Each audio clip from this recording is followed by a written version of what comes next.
ये कहानी है केतन और अविका की, जिसे हम उनके फ़ोन कॉल कॉन्वर्सेशन को एक ड्रामेटिक स्टोरी टेलिंग के रूप में प्रस्तुत करने जा रहे हैं। तो फाइनली याद आ गई मैडम को हमारी। आपको पता है पूरे 23 घंटे 54 मिनट और 21 सेकंड बाद कॉल किया है आपने। अंदाज़ा भी है आपको इन घंटों में हमारी हालत कैसी हो गई है। सांस में ऑक्सीजन तो ले रहा हूं पर धमनियों में एसिड रिस रहा है मानो। समझ में नहीं आता कैसे कहूँ, कैसे समझाऊं मैं आपको कि इस शायराना अंदाज से सिर्फ लड़कियां पटाई जा सकती हैं, ब्याही नहीं जा सकती। और ऐसे ही लड़कियों को बिन ब्याही विधवा बना जाते हैं ये शायर।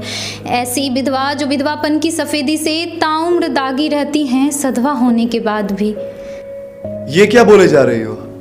यूं अचानक से जूलॉजी विभाग को छोड़कर कला विभाग कब से ज्वाइन कर लिया है तुमने? ये डिपार्टमेंट अपना है यार। मैं आपसे अब बात नहीं कर सकती, आप प्लीज़ भूल जाइए मुझे। बाकी कैसे, क्यों, इन सब सवालों से परे इस कॉल को एक जवाब की तरह लीजिए। भूल जाऊं? क्या मतलब है भूल जाऊं? देखो, ऐसा वाहियात मजाक फिर कभी ना करना। ये ऐसा है ना जैसे किसी लेखक से ये कहा जाए वो कलम को भूल जाए, जैसे किसी सूरजमुखी के फूल से ये अपेक्षा रखी जाए कि वो सूरज से मुंह फेर ले, जैसे किसी काफिर से ये कहा जाए वो सजदा ना करे। खैर छोड़ो, ये बातें हमेशा तुम्हारी समझ से परे हैं। मामा जी आए हैं क्या? पर तुम एक मैसेज तो छोड़ सकती थी ना। मैं आपसे बात नहीं कर सकती। मैंने आखिरी बार आपको यही बताने को कॉल किया है। सारे सोशल हैंडल्स पर मैं आपको ब्लॉक कर चुकी हूँ। इस कॉल के तुरंत बाद मैं ये सिम कार्ड भी तोड़ दूंगी। अविका, तुम्हारे ये शब्द खंजर हुए जा रहे हैं। अब मेरा दिल डूबा जा रहा है। तुम्हारे शब्दों का बवंडर मेरे सब्र के रेतीले टीले पे भारी पड़ रहा है। मैं धूल हुआ जा रहा हूँ। रोक लो ना इसको तबाह होने से। कह दो ना कि झूठ बोल रही हो तुम। मेरे शब्द खंजर बने या बवंडर, यही सच है। यकीन मानिए यही खंजर मुझे अंदर ही अंदर दफनाते रहे हैं। जिस तूफान में आपका दिल डूब रहा है मैं बहुत मुश्किल से उससे उभरी हूँ। ओह, तो ये बात है। पूरे जवाब के साथ तैयार हो? जी भर गया है मैडम का या फिर कोई और मिल गया है? या फिर मेरी मेडिकल रिपोर्ट से तुम्हें यह डर है कि कहीं शादी से पहले या तुरंत बाद ही तुम विधवा ना हो जाओ? कैसी बातें करते हैं आप? मेरे लिए नहीं सही तो कम से कम अपनी फैमिली का तो कुछ सोचिए। एक तारे के छिटकने से क्या आसमां अकेला हुआ है कभी? ओह, तो तुम्हें मेरे परिवार से हमदर्दी है इस बात को लेकर। शुक्रिया। वजह जान सकता हूं कि क्या वजह है कि बेवजह मुझे यूं छोड़ा जा रहा है? बात बस इतनी सी है कि मैं अब अपनी करियर पर ध्यान दे रही हूँ। भैया के बाद अब मैं ही माँ पापा का सहारा हूँ। अवनी भी मेरी जिम्मेदारी है। अब मैं इन सब चक्करों में नहीं पड़ सकती।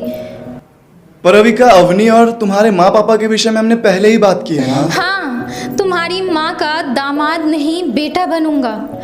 अवनी की शादी से लेकर तुम्हारे सपनों तक को पूरा करूंगा। शादी के बाद हम जहाँ भी रहेंगे हर संडे तुम्हें तुम्हारे माँ पापा से मिलवाऊंगा। शादी के बाद तुम्हारी सैलरी तुम्हारे माँ पापा को भी देने से मना नहीं करूंगा। लेकिन ये सब तो तब होगा ना जब उस वक्त तक तुम बचोगे। सॉरी, मेरा वो मतलब नहीं था। मतलब? अविका, मतलब इतने खूबसूरत होते कहाँ हैं? अब देखो ना, तुमने भी तो मुझे मतलब के लिए ही छोड़ने का फैसला किया है।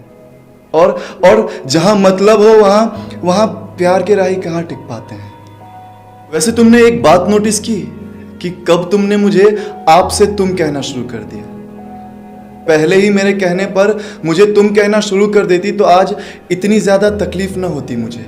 देखो, मैं अभी तुमसे बहस के मूड में बिल्कुल नहीं हूँ। मेरे पास वक्त नहीं है इसका।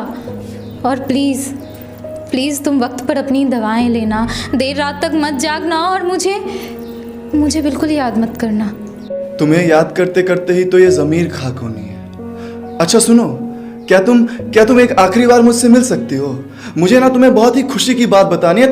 तुम खुशी से झूम उठोगी। नहीं, वो मुझे तुम्हें बताना था ना कि मेरी एम्स की रिपोर्ट में सब ठीक है। मुझे कैंसर नहीं है।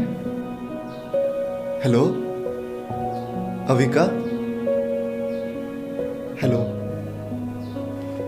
सांसों के टूटे धागों को बुनकर मैं जिया तो जिया किसके लिए?